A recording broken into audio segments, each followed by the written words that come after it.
It was never a beef. It's only a difference in opinion. That's like me being mad at my little brother because he getting cash now.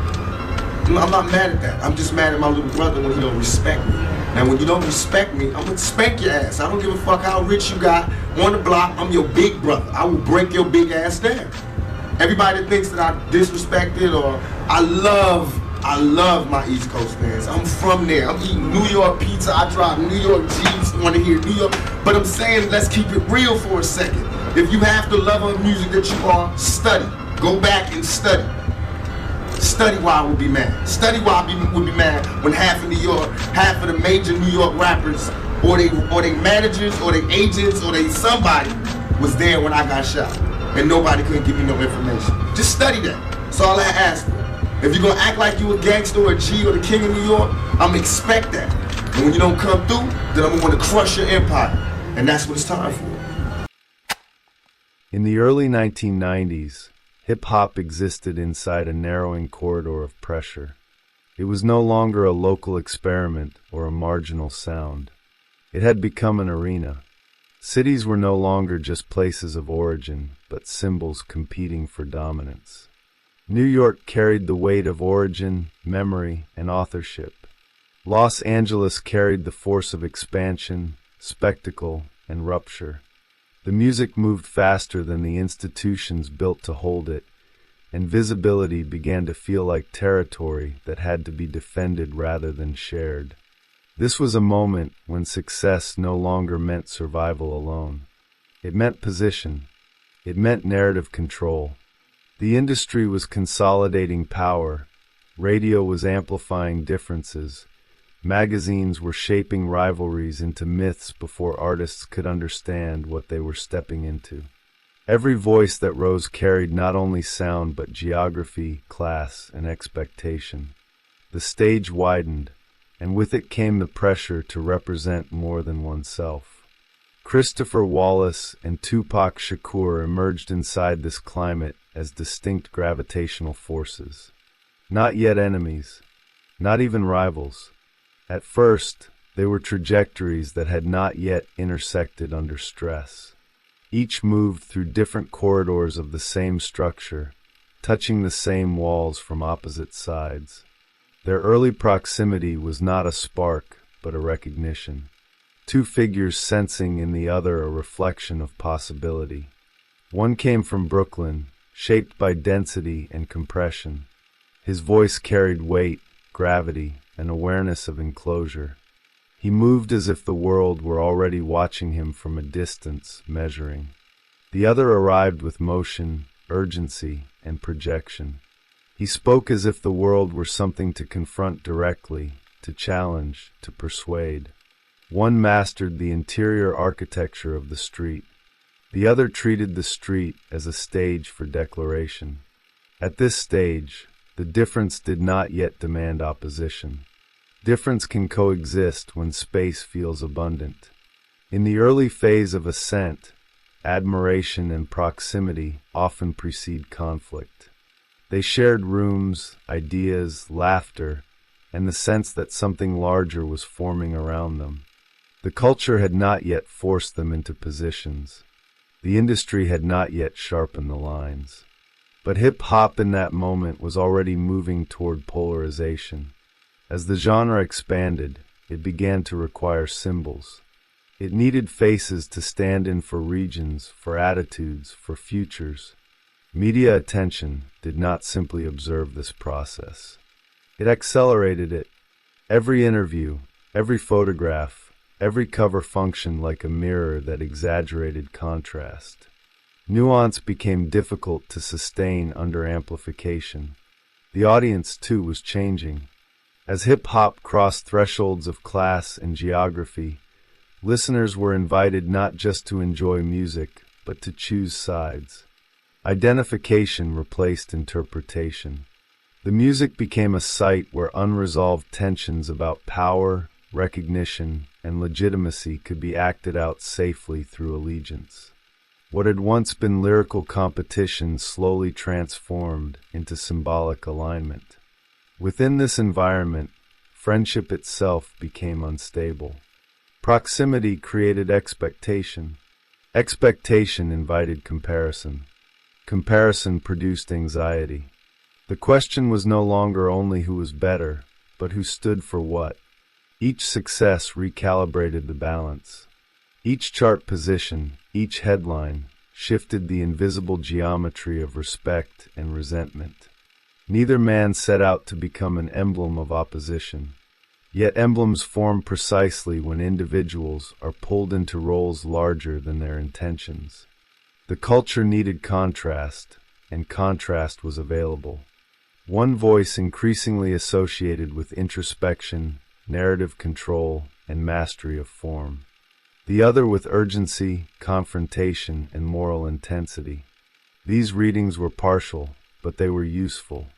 They simplified complexity into symbols that could be circulated. As the spotlight intensified, so did the shadows it produced. Visibility created distortion. Actions were no longer read in isolation, but interpreted through imagined motives. Silence itself became suspicious. Every move echoed beyond its original context, returning altered. The environment rewarded escalation, not restraint. It privileged clarity over accuracy. This is how tension begins before conflict announces itself.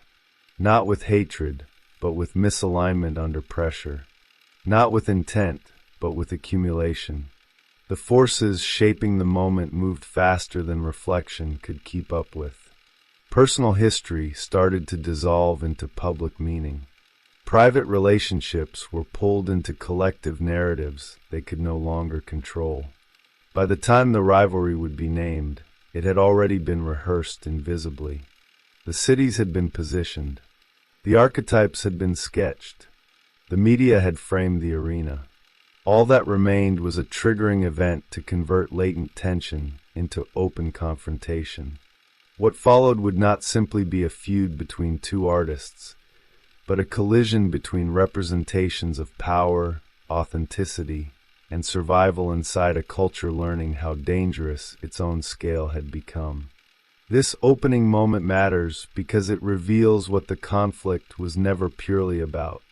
It was not simply ego or insult. It was about what happens when individual ambition collides with collective projection. When friendship is exposed to a spotlight that demands opposition. When two rising figures are asked to carry more meaning than a single life can sustain.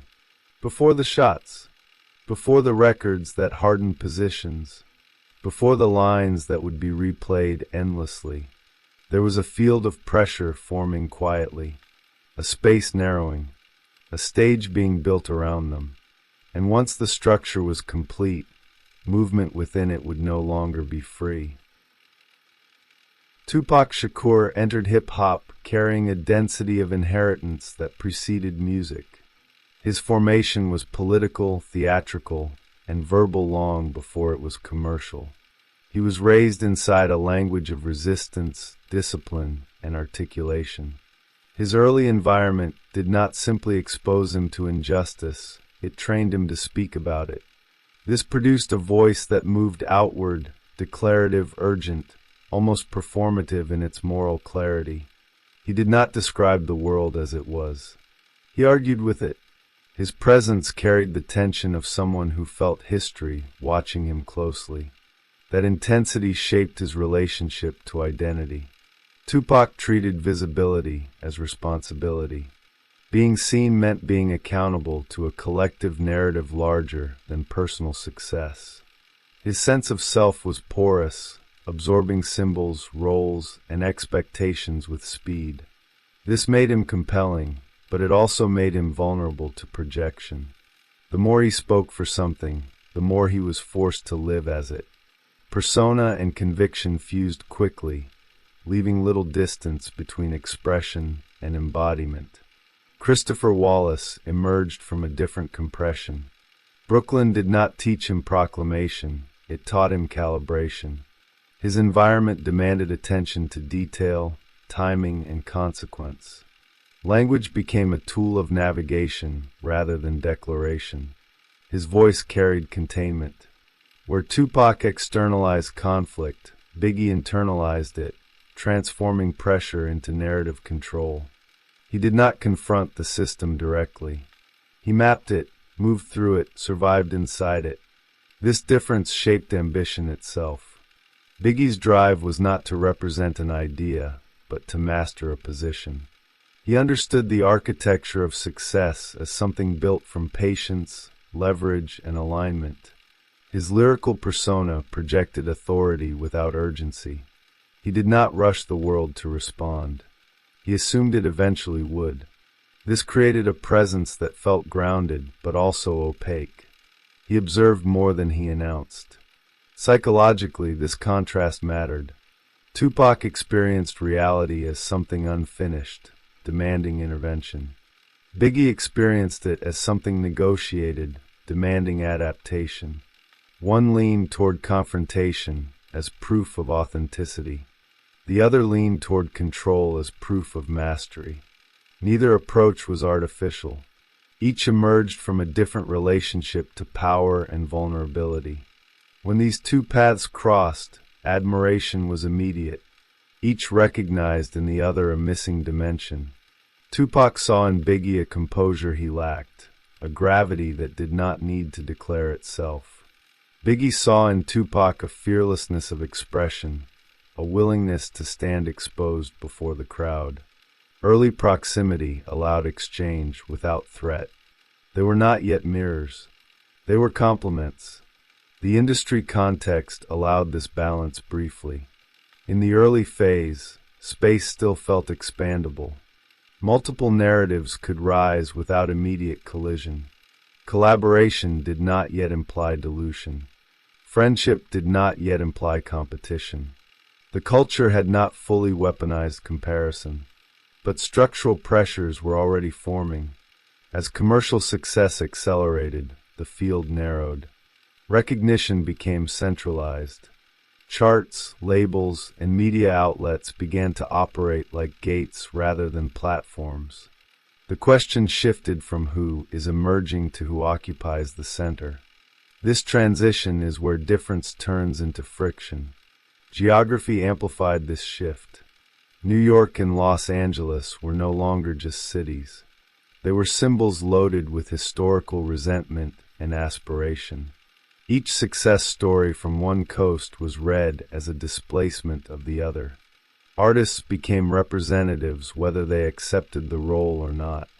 The stage was no longer neutral. Inside this environment, psychological dynamics changed. Admiration became comparison. Comparison bred insecurity. Insecurity searched for narrative explanation. The rival became the most available mirror. Desire for recognition, once directed toward the audience, began to reflect sideways. Tupac's openness made him sensitive to perceived betrayal. His trust operated quickly, but so did his suspicion. When alignment felt threatened, he interpreted it through a moral lens. Silence became complicity. Distance became intention. His internal logic demanded coherence between loyalty and action. Any fracture felt personal. Biggie's restraint created a different vulnerability. His silence, strategic and habitual, left room for interpretation. In a climate that rewarded spectacle, quiet confidence could be misread as calculation. His refusal to escalate publicly protected him internally, but it also allowed others to speak for him. In the absence of overt declaration, narratives filled the space. The industry did not slow this process. It benefited from tension. Media amplification transformed ambiguity into storyline. Covers, headlines, and rumors functioned like accelerants. They reduced complex relationships into binary oppositions. Subtlety could not survive the echo chamber. This is where rivalry becomes less about two individuals and more about a system that requires opposition to maintain momentum. Desire becomes mimetic. Recognition appears finite. The other's success feels like obstruction rather than parallel ascent. Each move is no longer evaluated on its own terms, but through its perceived impact on status. By the time a concrete event would fracture their relationship, the psychological ground had already shifted. Trust had thinned. Interpretation had replaced conversation. The field was primed for escalation. What followed would not simply reveal who they were, but expose how fragile identity becomes when filtered through power, visibility, and collective expectation. The conflict did not begin with violence. It began with misreading under pressure, with systems that converted uncertainty into threat, with two figures increasingly asked to stand as symbols rather than individuals. Once that transformation occurred, the rivalry no longer belonged to them alone. It had entered the architecture of the culture itself. The first rupture did not arrive as declaration. It arrived as shock, an interruption of assumed safety inside a space that symbolized professional alignment rather than threat. When Tupac Shakur entered a New York studio in late 1994, the space was coded as familiar. It was a workplace, a node in the industry network, a place where presence implied affiliation, or at least neutrality. That assumption would not survive the night. The shooting at Quad Studios functioned as more than a violent act. It operated as a symbolic inversion. A site associated with creation became a site of vulnerability. The architecture of trust collapsed instantly. In moments like this, the mind does not search for evidence. It searches for pattern. Trauma demands narrative. The question is never only who did this, but what does this mean? For Tupac, meaning formed rapidly. He was already carrying pressure from legal conflict, media suspicion, and financial strain. The attack did not occur in isolation. It landed on a psyche primed to read hostility as systemic. Survival in that moment did not restore equilibrium. It destabilized it. Injury did not clarify reality. It fractured it. Inside this fracture, proximity became suspicious. Familiar faces were no longer anchors but variables. The fact that Christopher Wallace and members of his circle were nearby did not register as coincidence. It registered as implication. The absence of clear answers intensified projection. In the absence of certainty, the mind constructs coherence from available symbols. Silence, delay, or ambiguity become evidence. This is where rivalry shifts from interpersonal tension to symbolic alignment. Tupac did not simply feel betrayed by an individual. He began to feel surrounded by a structure. New York itself started to register as an environment of concealment rather than collaboration. The city that had once represented artistic lineage now felt like an enclosed arena where loyalty was conditional and power opaque. Biggie's position at this moment was paradoxical. He occupied physical proximity to the event, but psychological distance from its orchestration. His instinct was to remain contained, to avoid escalation, to protect his position through restraint. This instinct had served him well within the logic of the industry. Here it became a liability. Restraint was interpreted as evasion. Silence was read as strategy. In a culture where authenticity was increasingly measured by reaction, lack of visible outrage created suspicion. Biggie's refusal to perform alignment publicly allowed others to assign meaning to his quiet. The absence of confrontation did not preserve neutrality. It dissolved it. The release of Who Shot You intensified this distortion. Regardless of intention or timing, the track entered a charged environment where context had already been overwritten by emotion. The title alone functioned as provocation. In a climate saturated with speculation, interpretation outran explanation. Meaning detached from authorship and attached itself to consequence. For Tupac, the song crystallized suspicion into certainty. It did not matter whether it was written before the shooting. What mattered was how it landed. It felt like commentary. like domination through implication, like power exercised without accountability. The track became a symbolic act regardless of its original purpose. This is the core mechanism of escalation. Events stop being evaluated by factual sequence and start being evaluated by psychological resonance. Injury reorganizes perception. Every subsequent action is filtered through the initial wound. Once this occurs, reconciliation becomes structurally difficult. Explanation feels insufficient. Apology feels hollow. The injury has already rewritten the map. Media amplification accelerated this transformation. Publications framed the conflict as emblematic. East versus West became shorthand. Individual grievances were absorbed into collective identity. The artists no longer spoke only for themselves. They were spoken through.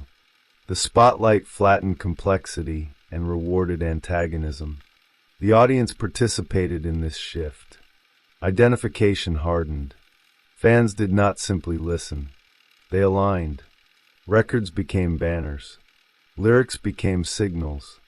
The rivalry offered a structure through which unresolved tensions about class, region, and legitimacy could be rehearsed symbolically. The conflict provided meaning beyond music. Inside this environment, Tupac's rhetoric sharpened. His language became more confrontational, more explicit, more oriented toward exposure. He began to name enemies not only to express anger, but to regain control over narrative.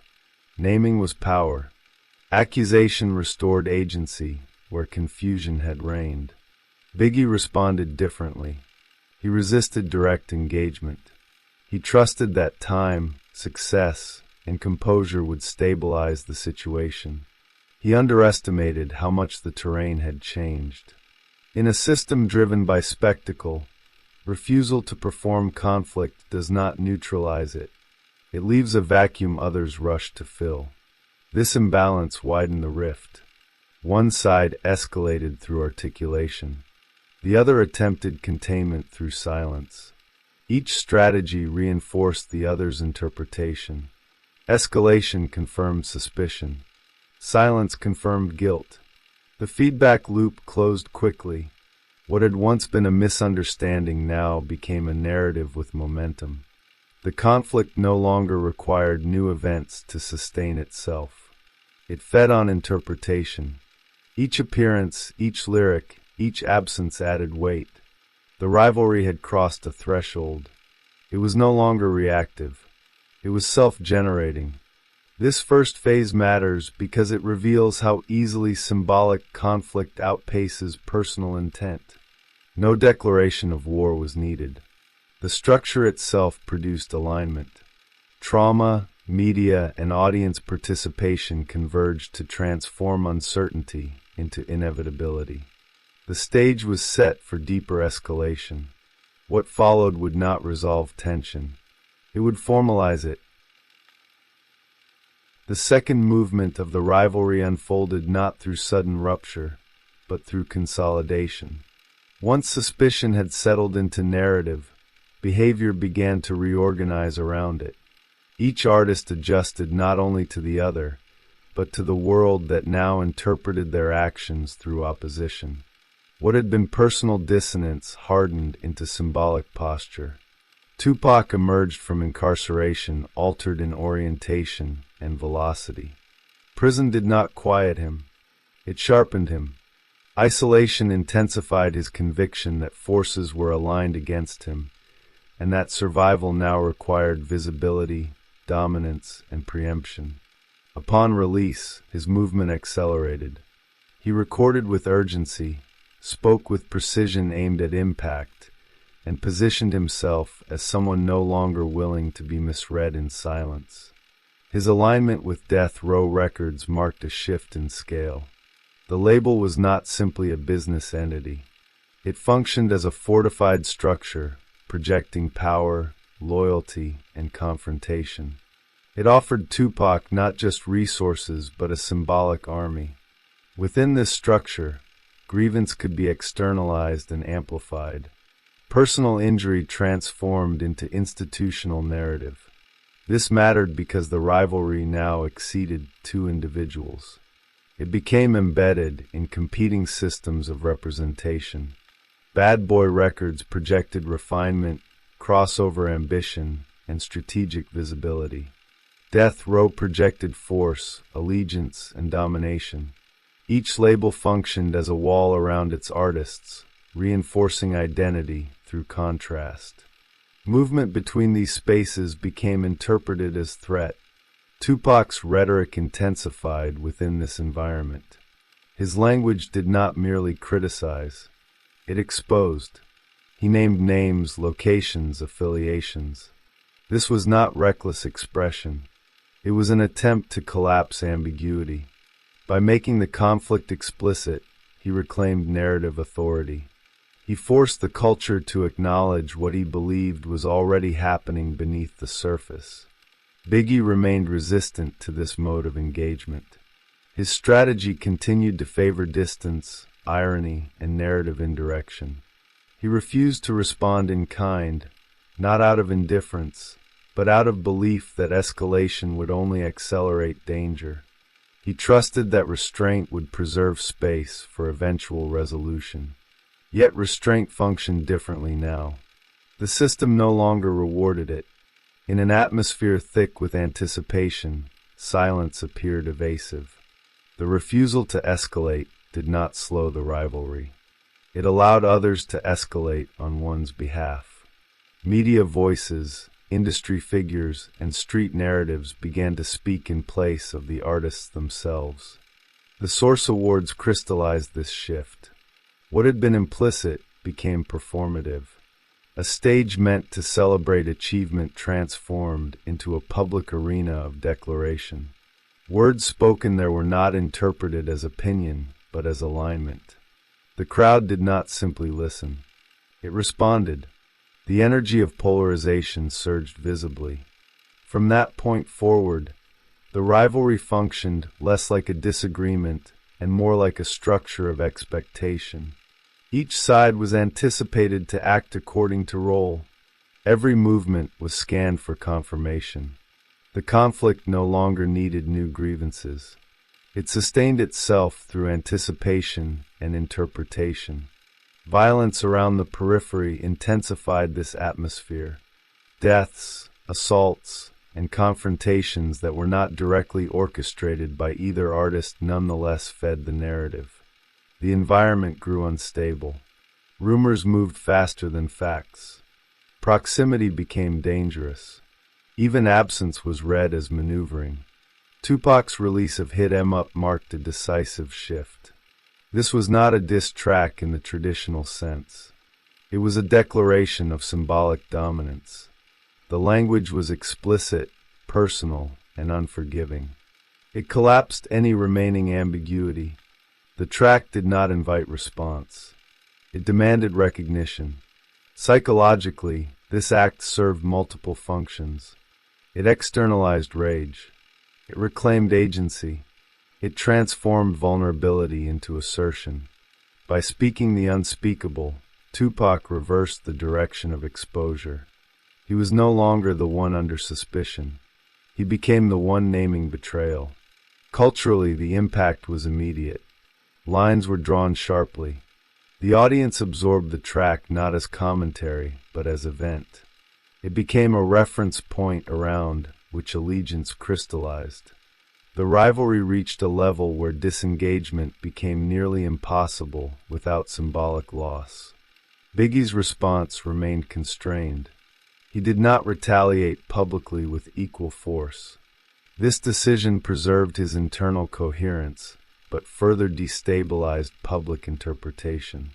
In a climate where power was measured by visible dominance, refusal to strike back was misread as weakness or calculation. The feedback loop intensified. Each act of restraint confirmed the other's aggression. Each act of aggression justified further suspicion.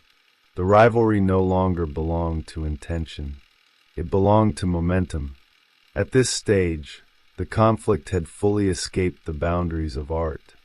It was no longer contained within records or interviews. It occupied streets, venues, and bodies. The symbolic had begun to bleed into the physical. The arena expanded beyond music into lived consequence.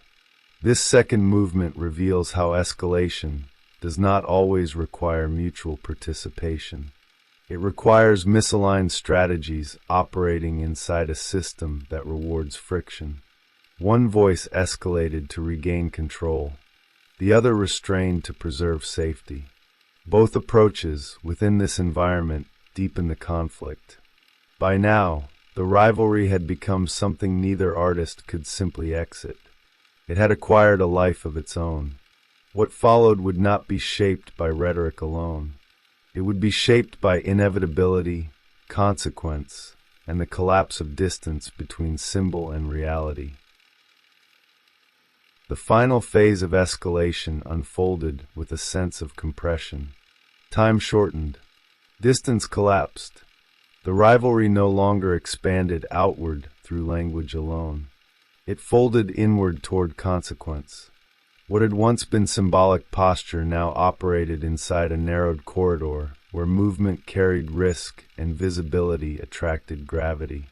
By this stage, both figures were moving inside environments saturated with expectation.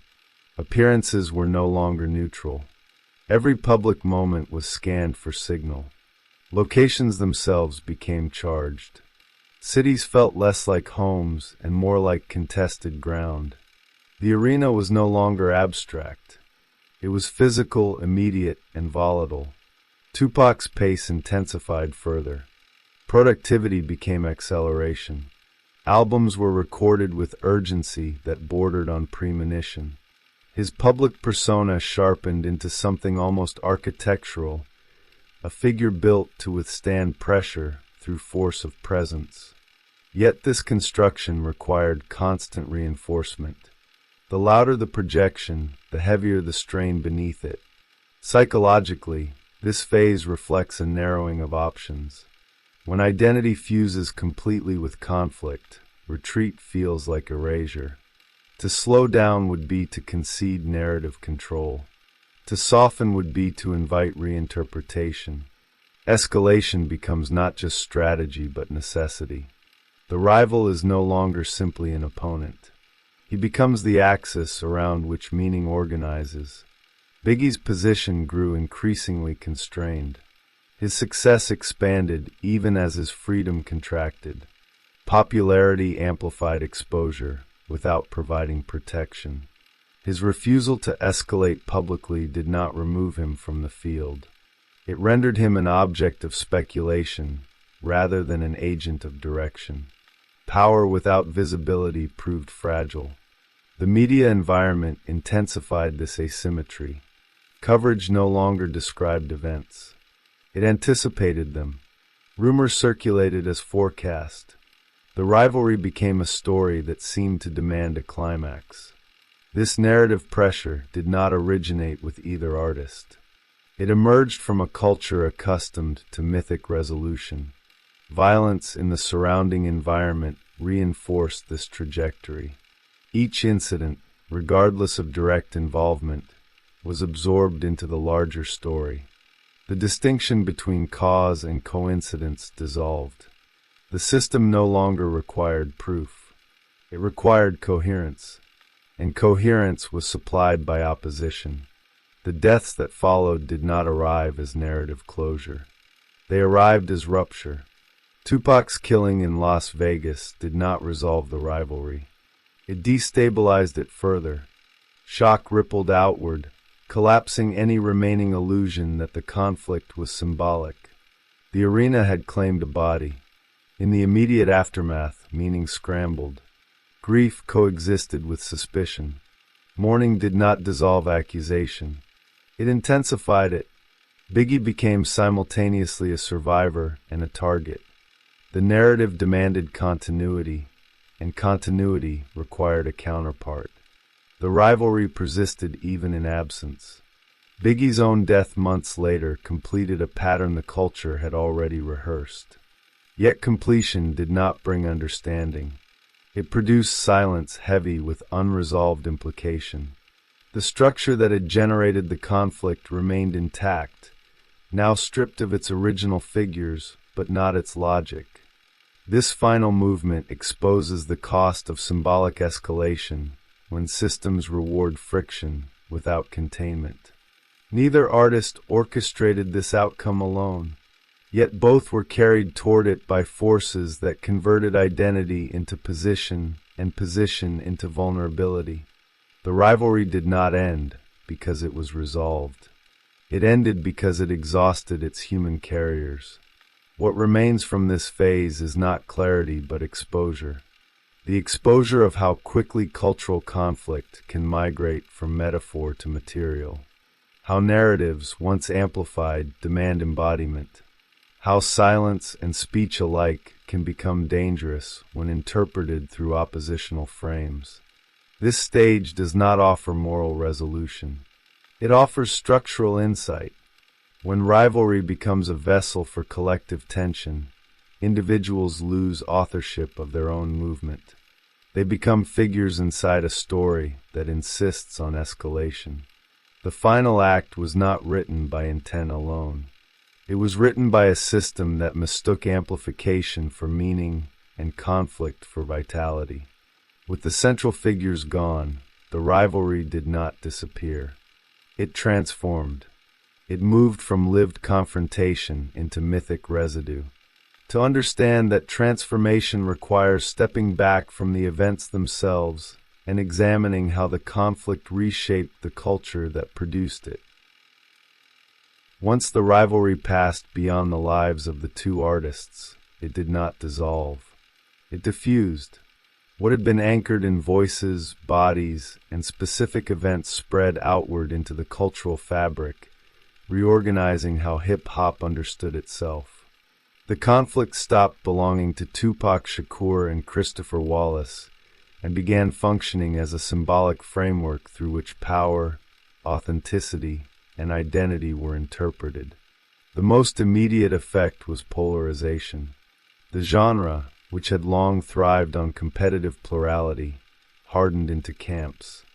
Alignment became a way of speaking without speaking. To favor one voice was to inherit a position. This did not require explicit declaration. Taste itself became political. Listening was no longer neutral. It was read as affiliation. This shift altered how audiences related to artists. Identification deepened, but it narrowed. Listeners did not simply recognize themselves in the music. They defended it. The rival was no longer another perspective. He was a threat to coherence. In this environment, complexity was flattened. Contradiction was treated as betrayal. The culture rewarded certainty over ambiguity. Media systems played a decisive role in this transformation.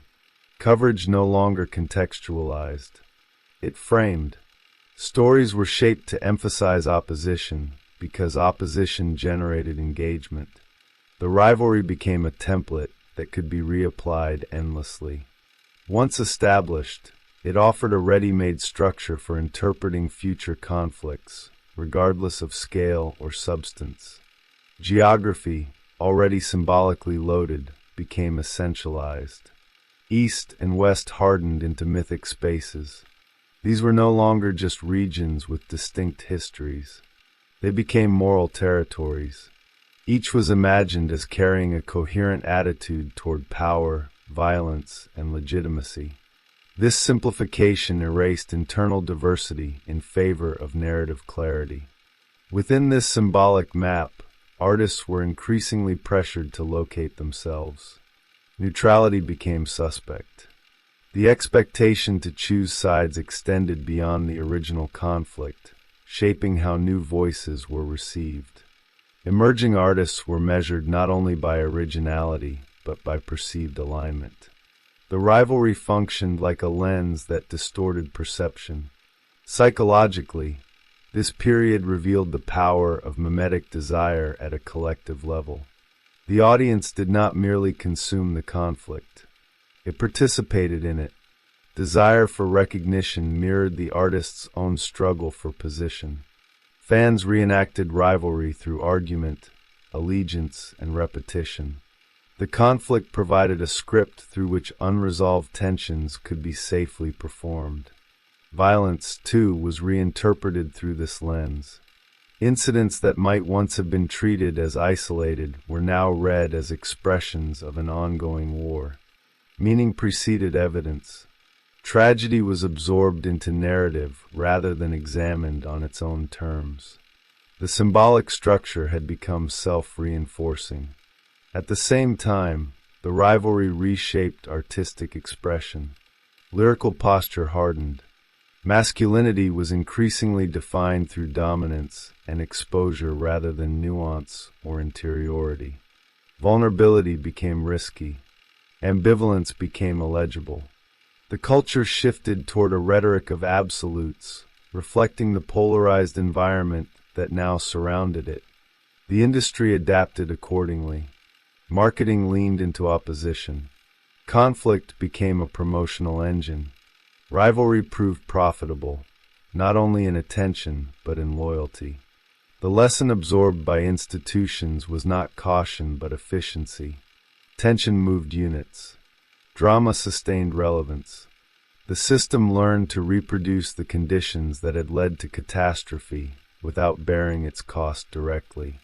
Yet beneath this surface, a quieter transformation occurred. The deaths introduced a collective unease. The myth carried weight. The story no longer felt purely triumphant. It was shadowed by consequence. This tension between fascination and discomfort became part of the genre's emotional texture. The rivalry was no longer only exciting. It was cautionary. This duality gave the conflict its lasting symbolic power. It functioned simultaneously as proof of hip-hop's intensity and as evidence of its vulnerability. It revealed how quickly representation can turn lethal when amplified without restraint. It showed how systems that reward escalation often externalize responsibility for its outcomes. The rivalry also reshaped how authenticity itself was understood. Being real became associated with risk. Distance from danger was interpreted as disconnection. This logic placed artists in a bind. To survive was to appear compromised. To lean fully into identity was to invite harm. The culture struggled to reconcile these demands. Over time, the conflict settled into collective memory, not as a series of facts, but as a mythic structure. The details blurred. What remained was shape. Two figures, two coasts, a rise, a fall. This structure proved remarkably durable because it offered clarity in place of complexity. It allowed future conflicts to be understood quickly, even if inaccurately. In this way, the rivalry did not simply reflect cultural forces. It trained them. It taught audiences how to read conflict. It taught media how to frame it. It taught the industry how to monetize it. The impact was not confined to a single era. It became part of the genre's operating system. To grasp the full weight of this moment requires resisting both romanticization and reduction. The conflict was not inevitable, but it was made possible by conditions that persist. It was not simply personal, but it was deeply human. Its symbolic meaning lies in how it exposes the fragile boundary between representation and reality when power, visibility, and desire converge without containment.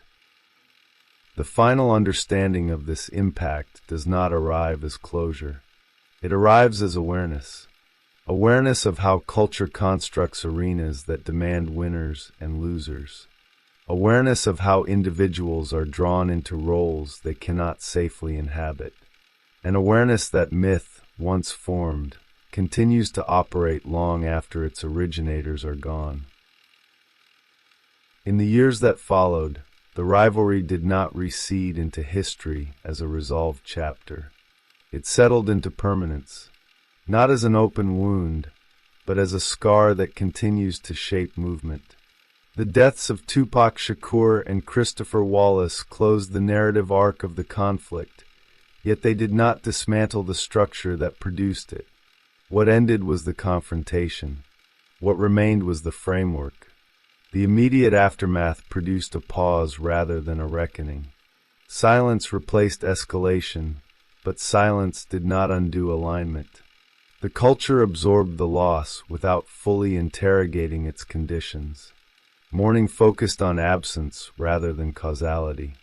This allowed the rivalry to transform into legend without being metabolized as warning.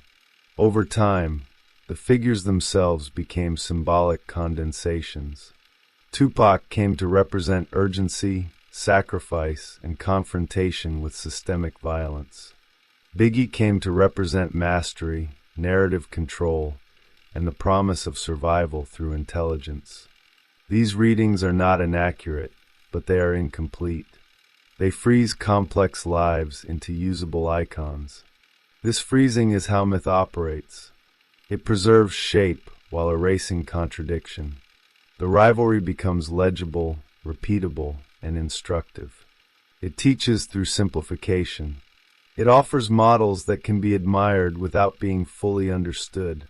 In doing so, it continues to influence how new artists imagine their own trajectories.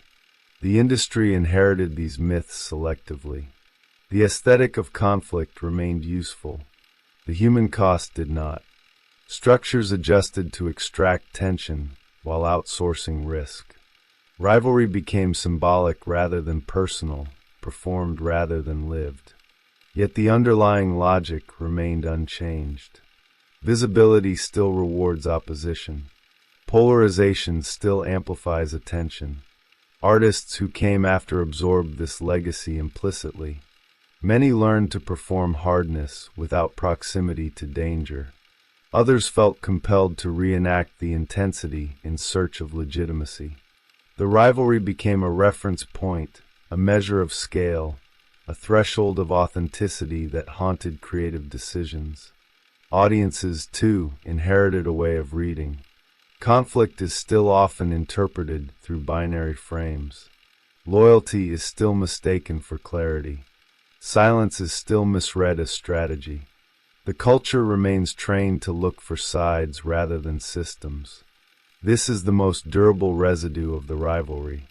Yet the passage of time has also allowed for a slower reassessment. Distance has introduced nuance.